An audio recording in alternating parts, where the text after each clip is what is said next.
blame my arthritis on all of this? Yeah. Sure feels like it.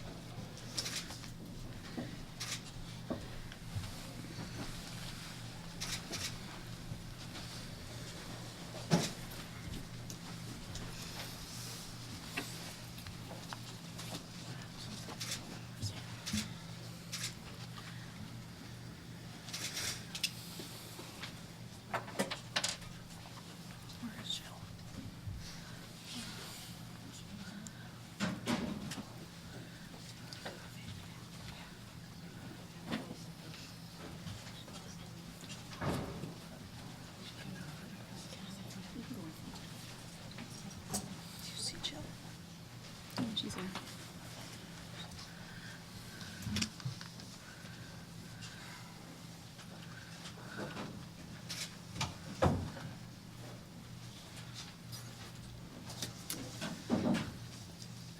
Welcome, everybody, and thank you for coming today. My name is Dr. Leigh Anne Newhook, and I am a general pediatrician and a diabetes specialist. I have been working at the Janeway for 12 years now, and I'll introduce my colleague sitting next to me, Dr. David Buckley, who will be speaking to you first, is a pediatric neurologist.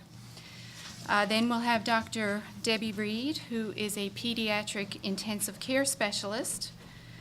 And then finally, Dr. Christina Templeton, a pediatric cardiologist, who also shares in the on-call service in the pediatric intensive care. And I would also like to acknowledge the other pediatricians and pediatric residents who you can see are standing behind us, who have come today in support of what we are talking about. So our first speaker is Dr. David Buckley. Thank you, Leigh Anne. 14 physicians have resigned due to the disparity in salaries created by the Williams government. The fact that I and others haven't resigned doesn't mean we are happy with the situation. I and most physicians agree that this inequality needs to be corrected. These 14 must have agonized over their decision to resign, as I did, choosing not to. They have resigned because of the principle that this inequality is unfair. This needs to be sorted out now, as we risk losing them. The pediatricians and neurologists resigned without positions to go to. It was a matter of principle on their part. As time goes by, they will find positions. I know that my colleague already has had recruiters contacting him with job offers in other provinces. The loss of these physicians is a serious blow to the health system in our province, especially to our children.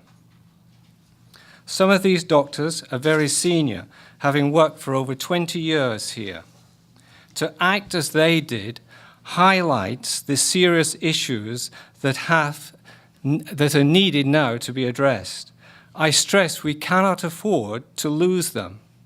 The loss of 2 of the 3 doctors in the pediatric neurology department, where I work, clearly means longer delays. But the loss of a pediatric intensivist is catastrophic to our province.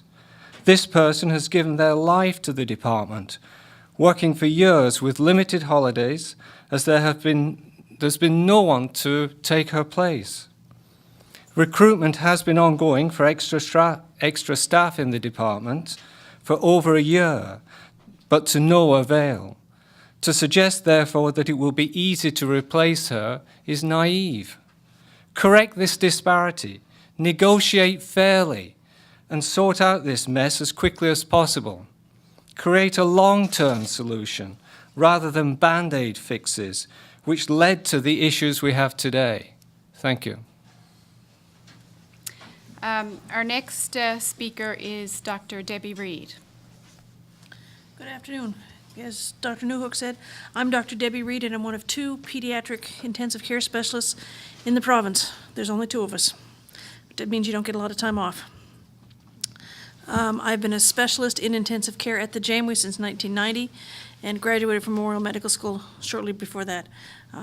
It takes a long time to be an intensivist. You do med school, then you do undergraduate, then you do residency, then it just goes on and on and on and on. About 15 years of training before you even get out and get a job. Okay, so what do we do? Well, let's start with how long do we work? We work, myself and Dr. Barter work, a good week is 40 to 50 hours a week and 24-hour shifts 8 to 15 times a month. If you do some quick math, that's an awful lot of hours we put in. We get nothing for overtime, it's just you work it. It's not unusual to have night shifts that will go on for 72 hours. If you got a really sick kid, you're stuck there.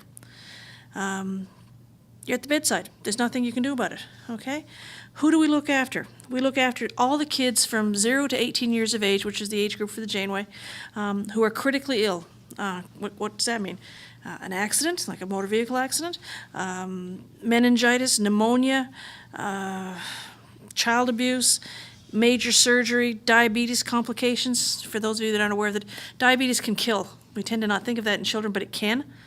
So those kids are very important. Severe asthma, seizure disorders, cancer patients. But we're not counted as an oncologist, just by the way. We look after those kids too when they're really, really sick. These are kids on ventilators frequently, breathing machines, life support, it's called all kinds of things. Complex treatments and problems. They're from all over the province, and they come in at any time of the day. You can't say to someone when Dr. So-and-so calls you from Buren that, well, it's 3 o'clock in the afternoon, wait till tomorrow, and then send the child in. It doesn't work that way. We've got to be ready no matter what comes down.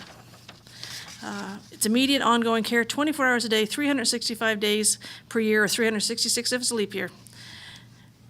We have to provide a stable number of physicians in this area, and statistically that's about 4 per year, four physicians that we need. Right now there's myself and Dr. Barter. You'll meet Dr. Templeton, who provides about another half, so we're still 2.5. We need about 4 to get any kind of life other than living at the Janeway. Okay? We love what we do, don't get us wrong, but something's got to be done. There have been attempts to recruit, and Dr. Templeton, I think, will tell you about that. We haven't had any luck. Annual leave, conference leave, personal illness is difficult and complicated to arrange anybody, as you can imagine. After 20 years of playing this game, I'm getting near retirement age, and kind of hope that my on-call of, 300 and some odd hours a month would have started to settle down. It's getting worse. My personal health is declining, as the residents and the people I work with can tell you. That's not the best way to look at it. We do bring in locums in intensive care from all across the country to work a week at a time. It's better than having a shutdown completely, but it's not great because we have no consistency. And when you don't have consistency, you can't set up programs for things like quality control and how's the best way to do things and all that kind of stuff. Don't get me wrong, we're not doing things wrong. It's just there are better ways to do things, okay?